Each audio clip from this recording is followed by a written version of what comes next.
నమస్తే. నేను మీ కాకునూరి. ఏ వ్రతమైనా ఒకసారి చేస్తే సరిపోతుందా?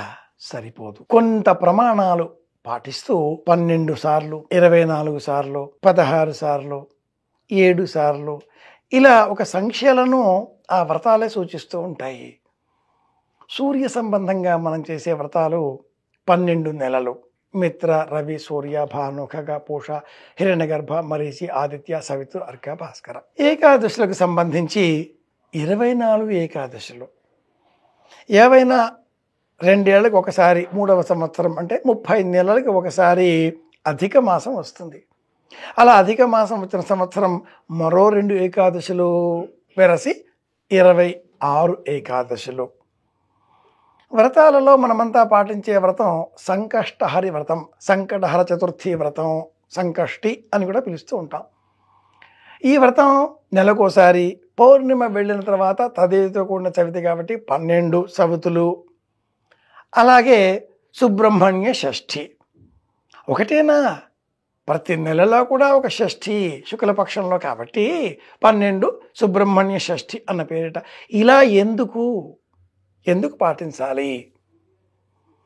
ఏవైనా అనివార్య కారణాలు వచ్చినప్పుడు ఒక వ్రతం చెయ్యలేదు, ఒక సంకష్టి మనం విడిచిపెట్టాం కనుక ఆ తర్వాతి నెలలో మళ్ళీ మనం ఆచరించాలి.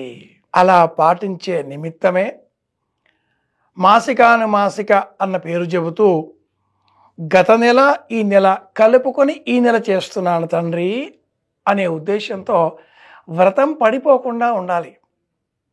సంకటహర చతుర్థి వ్రతం 16 నెలలు పాటించాలి అని భవిష్యోత్తర పురాణం. శ్రావణ మాసంలో ప్రారంభం చేయాలి. ముఖ్య సంకష్టి అని పేరు. అలాగే కార్తీక మాసంలో సుబ్రహ్మణ్య షష్ఠి.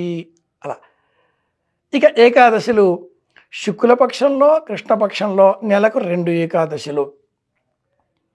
శుక్లపక్షంలో వచ్చే ఏకాదశిని పాటించినట్లయితే ఆజ్ఞాచక్రం పరిశుద్ధమవుతుంది. కృష్ణపక్షంలో వచ్చే ఏకాదశిని అనుసరించినట్లయితే అనాహతాబ్జ చక్రం పరిశుద్ధమవుతుంది. 180 డిగ్రీల ప్రమాణంలో ప్రసరించేటటువంటి సూర్యకాంతి నాభి ద్వారా, కంఠం చివర ద్వారా దేహంలోనికి చేరి ఈ శరీరానికి శక్తిని ప్రసాదిస్తుంది. ఈ ప్రసరించేటటువంటి శక్తి 15 రోజులకు ఒకసారి ఏకాదశి కనుక సంవత్సరంలో 24 ఏకాదశులు. ఏవో కారణాల చేత ప్రతి ఏకాదశికి ఒక కథ అని చెబుతూ పద్మపురాణం 26 ఏకాదశులకు ఉండేటటువంటి ప్రత్యేక సందర్భాలను, కథనాలను పురాణోక్త విధిలో వివరించింది. ఉద్దేశ్యం ఒక్కటే, ఉపవాస వ్రతం పాటించాలి.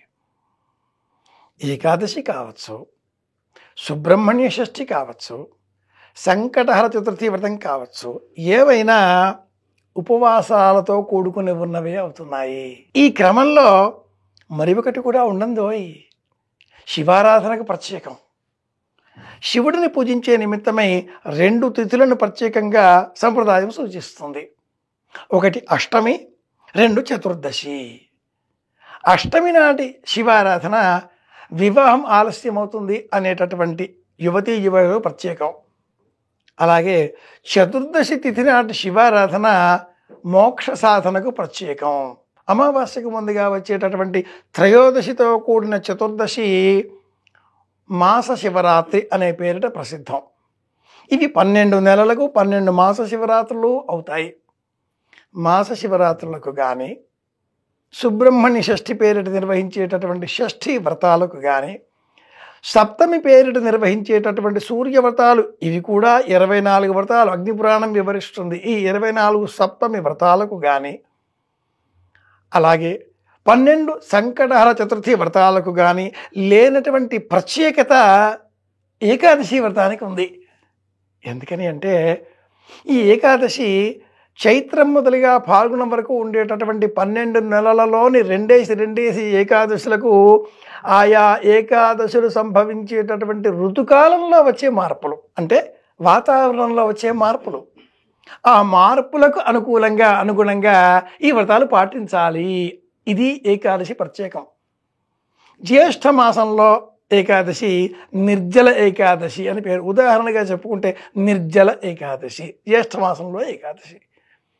ఇన్నేసి ఏకాదశి ఉపవాసాలు నేను ఉండలేనయ్యా తండ్రి, ఏదైనా షార్ట్ కట్ మెథడ్ చెప్పకూడదా అని భీముడు కృష్ణుడిని అడిగితే, కృష్ణుడు అన్నాడు కదా, ఒక్క జ్యేష్ఠ మాసంలో ఒక్క ఉపవాసం ఉంటే చాలు, 24 ఏకాదశులు పాటించిన పుణ్యఫలం నీకు లభిస్తుందిలే, అది నిర్జల ఏకాదశి. ఇలా ఒక పాపాంకుశ ఏకాదశి, అలాగే ఆమలకి ఏకాదశి, షట్టిల ఏకాదశి, వివిధ కాలాలలో వివిధ సందర్భాలలో ఏకాదశులు మట్టుకే వేరువేరుగా ఉన్నాయి. కానీ ఇతర వ్రతాలన్నీ ఒకే మాదిరిగా పాటించాలి. 24 లేక 26 ఏకాదశులు, సంకటహర చతుర్థి వ్రతాలు, రథసప్తమి వ్రతాలు, అలాగే సుబ్రహ్మణ్య షష్ఠి వ్రతాలు, మాస శివరాత్రి వ్రతాలు, ఈ 5 విధాలుగా ఉండే వ్రతాలన్నీ ఒకే లక్షణంతో ముడిపడి ఉంటాయి. అది ఉపవాస వ్రతం.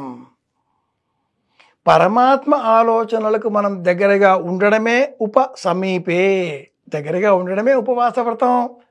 ఉపవాసం పాటిద్దాం, తక్కువగా మాట్లాడదాం. మౌనం, సత్యభాషణం, ఈ రెండే మనకు అపరిమితమైన బలాన్ని అందించేవి. మౌనాన్ని ఆశ్రయిద్దాం, సత్యవాక్యమే పలుకుదాం, వాక్శక్తిని పెంచుకుందాం, అందరి క్షేమాన్ని కోరుదాం. మళ్ళీ కలుసుకుందాం. శుభమస్తు. మీ కాకునూరు సూర్యనారాయణమూర్తి.